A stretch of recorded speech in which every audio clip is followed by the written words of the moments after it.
the desire that grows in silence. Before she touched, she had already desired. Before she desired, she had already observed. And before she observed, something deep within her had already awakened. Feminine desire does not begin in the body. It begins in the imagination, in the glance that lingers just long enough to cross a line, in the silence where curiosity begins to breathe, that moment when she notices you even as she pretends not to. A woman feels long before she understands. She studies quietly the way you move, the rhythm of your breathing, the tone that lives behind your voice. Every gesture, every pause, every flicker of restraint becomes a fragment she stores deep within her mind. And when a man carries presence, the feminine does not respond with words. She reacts with energy. Because a woman's desire is not seen, it's sensed. It moves slowly, feeds on absence, and grows in the space between what is said and what is held back. A man's mistake is believing that desire begins with touch. But touch only awakens what her mind had already built in silence. She does not desire the body. She desires the mystery, the calm behind your gaze, the meaning behind what you do not say, the tension you carry without explaining. A woman desires what she cannot define, and that is why the predictable man will never be remembered. Because desire is not born from comfort. It's born from uncertainty, from the quiet thrill of not knowing what you feel, yet sensing that somehow you already know what she feels. Female desire is like fire beneath ice. It burns, but it hides. She doesn't reveal, doesn't explain, doesn't chase. She observes. And every absence, every silence, every controlled pause becomes meaning in her world. A woman does not desire with her body. She desires with time. That's why the impatient man awakens nothing more than shallow curiosity. But the man who moves with calm certainty, who speaks little yet radiates command, that man plants the seed of fascination. And fascination is the beginning of desire. Before we continue, tell me in the comments, where are you listening from? And how old are you? I want to know where the men are who understand that true power is not in the touch, but in the energy that precedes it. And if you're not yet part of this brotherhood, subscribe. Here we explore what few men dare to study, the female mind and the power of masculine. Level 1, Curiosity Presence. Level 1, Curiosity. Everything begins the moment she notices you. It is not desire yet, not even attraction. It's only the silent awareness of a different presence in her space. Something moves inside her so quietly that even she doesn't realize it. Female curiosity is like a distant lighthouse.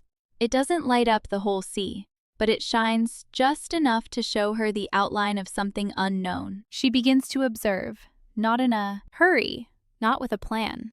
She looks at the man when he is not looking. She listens to the tone of his voice, the way he holds himself in a crowd, the calm confidence in his movements. And in that small act of observing, something inside her starts to wake up. It's a tiny magnetic pull between her gaze and her thoughts. Because a woman does not desire what she fully understands. She desires what intrigues her. And curiosity is the first step toward that fascination. She doesn't want him yet. She simply notices that she could. It's the beginning of her imagination, painting him not as a lover, but as a possibility. At this stage, the man is still just an idea, but an idea with a scent, a rhythm, a certain weight. She watches him talk, walk, smile. She remembers details he would never think twice about. How he holds a glass, how he leans forward when someone speaks, how he seems perfectly at ease in his own silence. Her body hasn't reacted yet, but her mind has begun to build something. And when a woman's mind starts to build, time does the rest. Because curiosity is the first movement of her energy, the moment she begins to include you in her private world of imagination. The curious woman is like someone hearing a new song without knowing why she likes it. She doesn't decide to feel, she simply feels. And that effortless feeling is dangerous because whatever begins without intention is usually what she can never control. The wise man understands this first level. He knows that feminine desire does not grow from pressure, but from the space he creates with his calm presence. That's why the silence of the right man speaks louder than the words of the wrong one. She isn't desiring you yet, but if she's noticed you, the seed has already been planted. And if you resist the urge to rush, if you let her curiosity breathe, it will begin to grow level 2, interest on its own. Level 2, interest. Curiosity transforms the moment she realizes she's thinking about you, even when she doesn't want to. The gaze that once observed from afar now begins to search. She still pretends she hasn't noticed, still plays calm, still tries to stay in control, but her thoughts keep circling back to that moment she first saw you. Female interest is like a spiderweb woven in silence. She doesn't chase, she allows. She allows her eyes to linger 1 second longer. She allows the smile to stay just a little past its natural ending. She allows your name to echo in her mind for no logical reason. At this level, she starts looking for signs. Not directly, but through her instincts. She wonders if you've noticed her, if you felt the invisible current passing between you. But the feminine never asks. She creates situations. She appears where you usually are. She lets a comment slip that only you would understand. She sends glances that say what her words refuse to. This is where her body begins to follow her mind. Her heartbeat changes, her breathing quickens, her eyes betray her, even when her voice doesn't. Interest is the first physical stage of desire, and her body now expresses what she's trying to hide. She touches her hair, adjusts her clothes, bites her lip, brings a glass to her mouth. All small movements, automatic, uncontrolled. Each one a whisper from her nervous system saying, "He's affecting me." But even here, she still retreats because interest is the borderland, the thin line between instinct and reason. She wants, but she's still convincing herself she doesn't. She feels, but she defends herself from her own feeling. And it's here in this fragile contradiction that a man either loses her completely or awakens something far deeper. The ordinary man reacts immediately. He gets excited. He rushes. He compliments. He breaks the invisible rhythm and the interest dies because the mystery dies. But the lucid man, the one who understands this level, does the opposite. He keeps his rhythm. He keeps his calm. He keeps his silence. He doesn't reveal, doesn't chase, doesn't rush. He lets her discover by herself what is happening inside her. And that is how interest becomes fascination. A woman doesn't fall in love when she's reciprocated. She falls when she doesn't understand what she's feeling, because the unknown feeds desire. And the man who knows how to live in that unknown without fear, without haste, is the man she cannot forget. Have you ever noticed when a woman starts looking at you differently? That look she tries to hide but can't completely? Comment below because that change in her eyes is the first sign that reason is beginning to lose control. Level 3, fantasy. And level 3, fantasy mental desire. Everything that began as curiosity and slowly grew into interest now enters the most powerful territory of all, the mind. Because a woman's desire, unlike a man's, does not begin with touch. It begins with the idea of touch. This is where her imagination takes control, where her thoughts start creating what reality hasn't yet given her. She begins to build silent scenes, moments that may never happen but are powerful enough to feed what she feels. She imagines his voice closer, the distance shrinking, their breathing falling into the same rhythm. She imagines the gaze, the tension, the possibility of what it would be like to be near him without ever having been. This is the stage of mental desire, the most dangerous form of all because the body remains still, but the mind has already surrendered, and sooner or later the body obeys the mind. Now she begins to notice everything that reminds her of him. A scent in the air, a random song, a certain time of day. Every tiny detail becomes a trigger, a silent echo of his presence. When a woman enters this level, she no longer desires the man in front of her. She desires the man she has created in her mind. and that man is perfect, mysterious, unshakably calm. He looks at her in silence and somehow understands everything she never said. Fantasy is the sacred ground where the feminine projects her ideal masculine, and from that moment, the real man she sees is compared against the image she imagined. This is why the wise man never hurries. He knows that if she has imagined him, half the path has already been walked. Because once a woman imagines, she connects. Her mind reacts to his presence even when he isn't there. Desire begins to exist in absence, and absence is the most fertile soil for imagination to bloom. That is why fantasy is both delicate and dangerous. Because the man hasn't done anything yet, but he already lives in her thoughts. And when a man enters a woman's mind, he doesn't need to touch her to be felt. Her body already recognizes him. If you've reached this point far, tell me in the comments which of these levels do you think is the most dangerous? Because mental desire is invisible, but once it takes root, it's the hardest to extinguish. Level 4. Level 4. Temptation. Temptation. Temptation is the moment when thought stops being safe. Until now, everything existed only in her mind, silent, controlled, imaginary. But now the body begins to feel what the mind had only dared to picture. The mind tries to resist, but the body speaks another language. A language older than logic, older than civilization itself. It's the invisible touch, the shiver that arrives before contact, the gaze that lingers too long, the breath that changes rhythm for no reason at all. This is where control begins to collapse, where the wall between reason and impulse starts to crack. At this level, she is divided.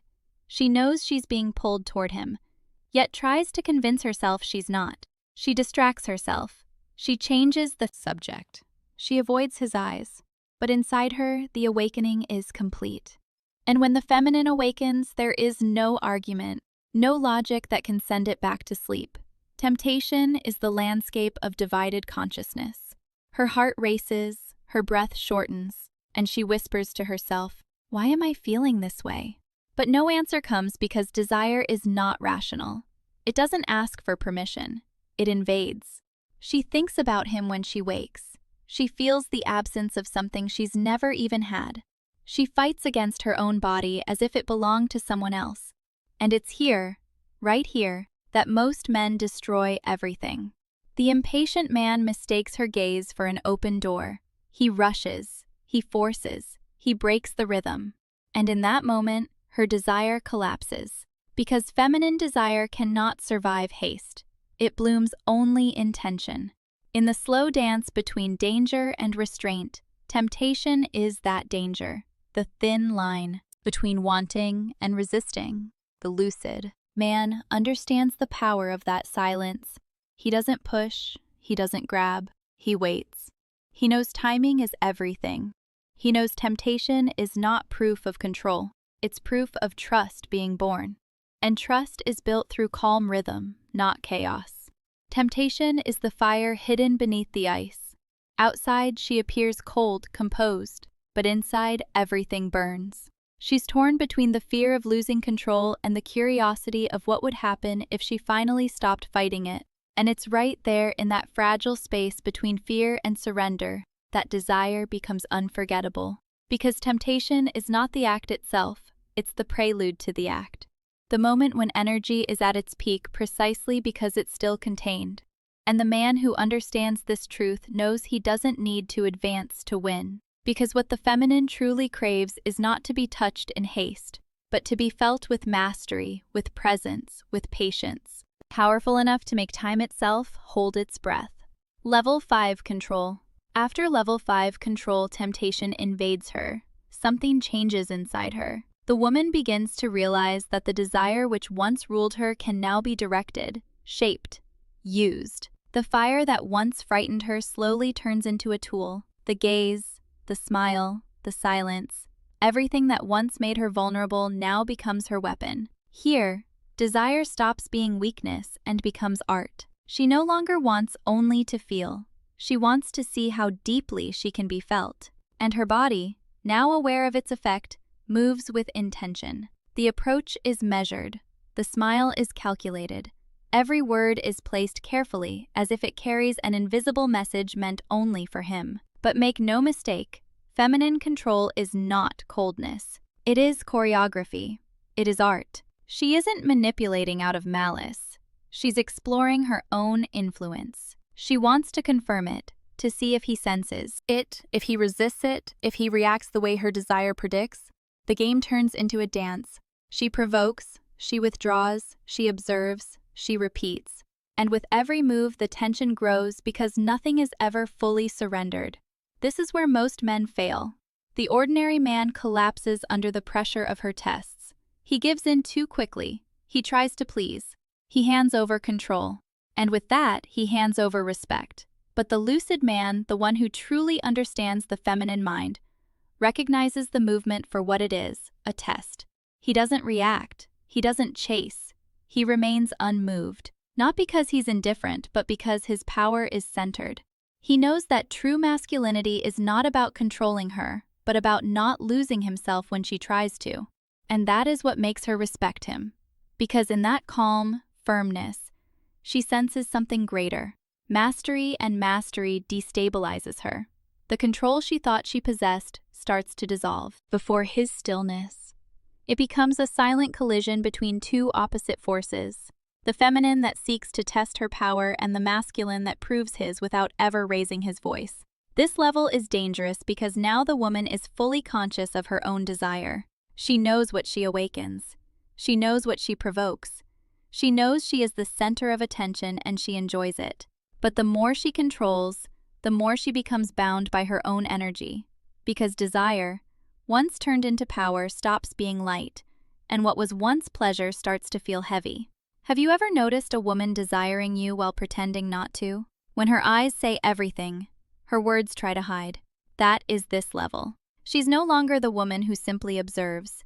She's the one who tests, and the man who understands this never competes for control. He doesn't argue, doesn't prove, doesn't chase. He simply observes, breathes, and allows the dance to unfold. Because in the end, control never belongs to the one who tries to dominate. It belongs to the one who doesn't need to prove that he already does.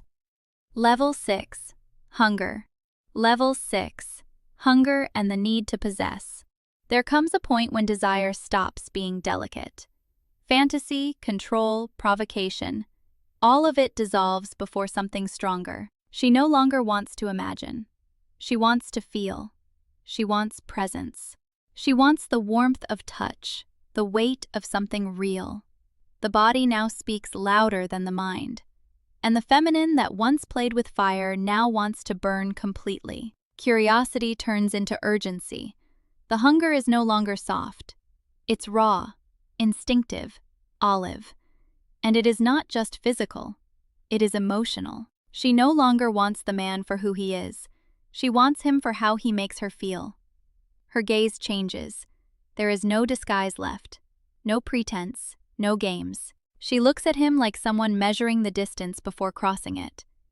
Every movement becomes an invitation. The touch on the arm, the smile that lingers, the silence that vibrates between words. Everything she does says, "Come closer." But she never says it, because the most powerful invitations are silent, ancestral, inevitable.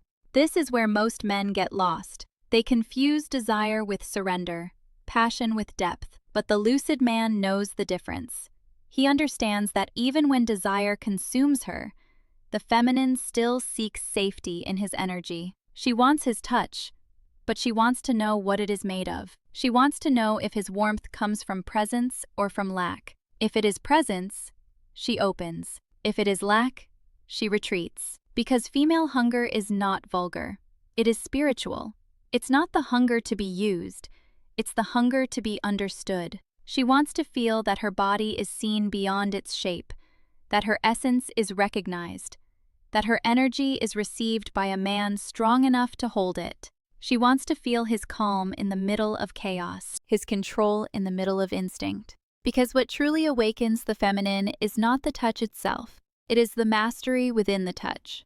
At this level, she wants to lose herself, but only in the hands of the man who does not lose himself with her. She wants the one who doesn't fear the fire, who contains it with quiet power, the man who can enter desire without losing direction. Because female desire at this point is pure, raw force, and the man who knows how to handle it neither withdraws nor overreaches. He simply holds. And it is in that holding, that steady presence, that hunger transforms into surrender. Because when the masculine remains whole, the feminine finally dissolves and trusts. And that is where desire becomes dangerous. Because she no longer desires the man himself, but the feeling he awakens inside her. And that kind of desire, the one that touches her soul, is the hardest to forget.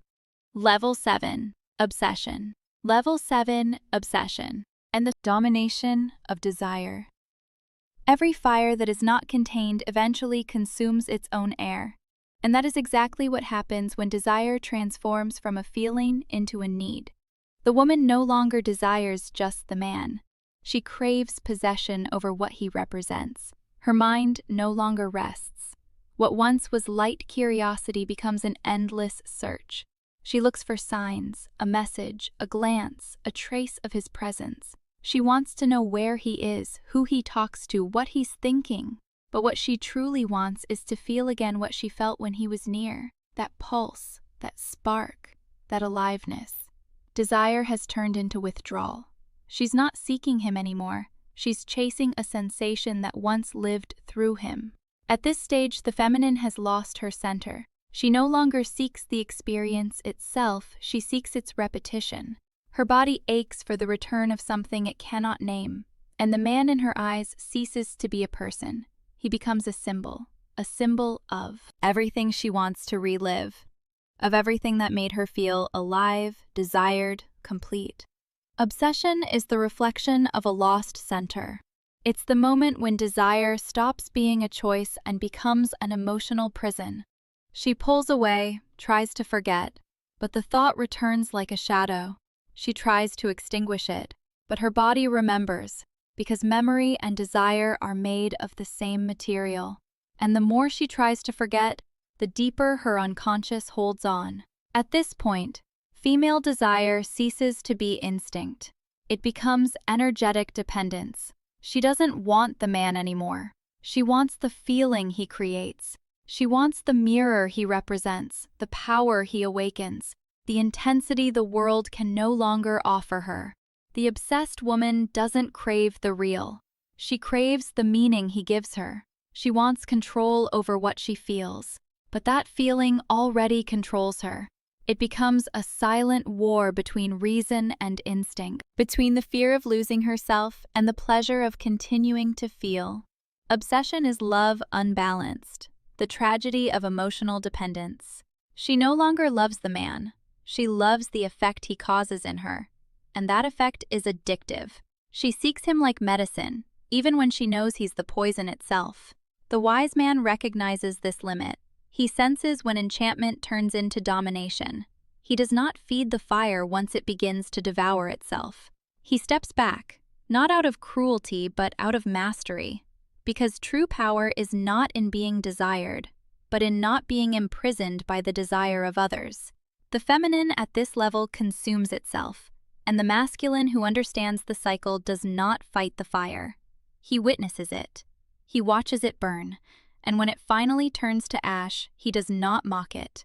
He honors it, because everything that burns too intensely must one day become ash, so that it can be reborn clean. And that is where the lucid man walks away, not in anger, not in pride, but in peace. Because when desire turns into obsession, it's no longer admiration. It's dependence wearing the mask of love, the man who understands desire without being dominated by it. Female desire is an ancient force. It begins with a gaze and ends in an abyss. It does not ask for permission. It does not explain. It does not warn. It simply grows. And the man who fails to understand that nature is eventually consumed by its intensity. But the lucid man observes. He knows that desire is like the sea. It can drown those who fight against it, but it obeys the man who stands firm in its rhythm. He doesn't try to hold the wave, he learns to remain standing when it crashes. Because the feminine is made of tides, approaching, retreating, returning, disappearing. And the mistake of men is trying to control the ocean instead of learning how to breathe within it. Understanding female desire is not about decoding it. It is about accepting its mystery. It is realizing that it is born from the invisible, that it feeds on what is not said, and that the more a man tries to explain it with logic, the less the feminine feels it with her body. Because desire is not an equation, it is energy. And energy only respects the man who has learned to respect his own silence. The man who masters himself is never dominated by anyone. He knows the beauty of feminine charm, but also the danger hidden in its spell. He observes the cycle of desire with the serenity of someone who no longer seeks approval. And that serenity itself becomes magnetic. When the feminine perceives that something inside her shifts, she begins to desire him, not for his body, but for the peace he carries. True masculine power is not in awakening desire, but in remaining whole before it. Because the man who can awaken desire without losing himself to it becomes what the modern world has forgotten. A center amidst chaos. A man who feels, but does not drown in feeling. Who looks at the fire and keeps mastery over the flame. He knows that love, desire, and power only make sense when they are born from consciousness. In the end, female desire is beautiful until the moment it stops being a choice. And the wise man is the one who knows when beauty has turned into bondage. He doesn't flee the fire, he simply knows when to step out of it. That is true mastery. Not control over another, but possession of oneself. If this message has spoken to you, subscribe and continue the series. Because here we do not talk about tricks or tactics. We talk about what makes a man unshakable. Because in the end, it is never the strongest man who wins. It is the man who understands desire and remains whole in front of it.